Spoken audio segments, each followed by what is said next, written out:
Sabi ni Liza na nasa kontrata. Totoo bang nasa kontrata? O parang verbal lang yon? No, alam mo naman si Liza, pirma lang ng pirma ng contract. So sinasabi lang namin, ito laman ng kontrata mo, anak, hindi ka pwede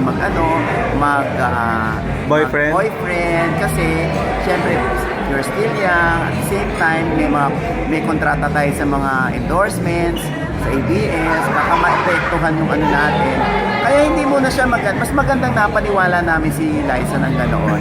Pero ngayon nagbabasa na siya ng kontrata.